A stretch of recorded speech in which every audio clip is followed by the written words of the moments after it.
Hi guys, welcome back. Nabom sabin sibay tuni ko hin tilkhat ga sekin huitin aji chu at sen pin hi mi khat hin kamupoi hintin ahile kamupoi ati zia chu ipizia video hin ki siam hamti hi kasei do nomen aji chu ei hon monetization khu ibol teungula address in a pejivin address ipi u khu hi chi khu address jong khu YouTube hin verify abol ji hin nangma identity verify abol zo teng lakhun ne address chu di hinam ti verifiable na dinga kho pin ahin tho ji pin chu ahin tho chu namu a hi le na address di nai ti in namu lo wa hi le address di lo hin te ti hiding in hi siteng la chun na YouTube channel so hong boy ki the in hi chun ep care ding nga yam ti a hi le nangman monetization na bol teng le address na pe chu lekha ahong ding chu namu te ne dinga address na pe ding hi chu na pe lo wa hi le khonong teng le nangma na YouTube channel chu monetize che jong le identity verifiable jong la chon demonetize hong hi ki the hi zia chu tu ni khwa ka sei nom chu hi le tu ni hin velew hen hi chi Janglen company YouTube channel he ama hi velew hen 3-4 weeks masanga chu na pin hong ki tho nai tan hi chi nangman Google AdSense na postal address na pi na chung ki thot hi ti hi chu nangman YouTube ma earning hi continue hi jing the ne dingin address verifiable in ki ti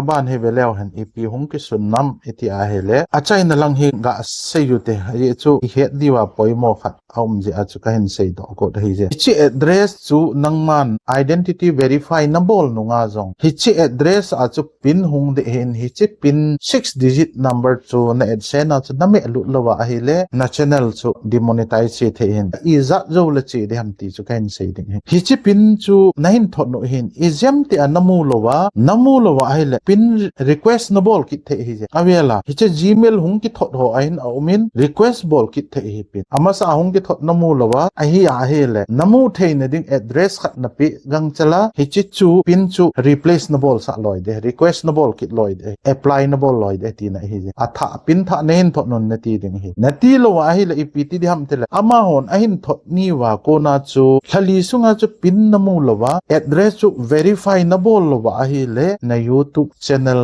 monetize lai chu demonetize en bol thei hi je ye chun proper address anga je tu ajong hi ama a hi Janglen company ama ajong hi to hi pin anga hi in address hi achum mun chom je hi in hen la ahong thong hi lai atiu hi in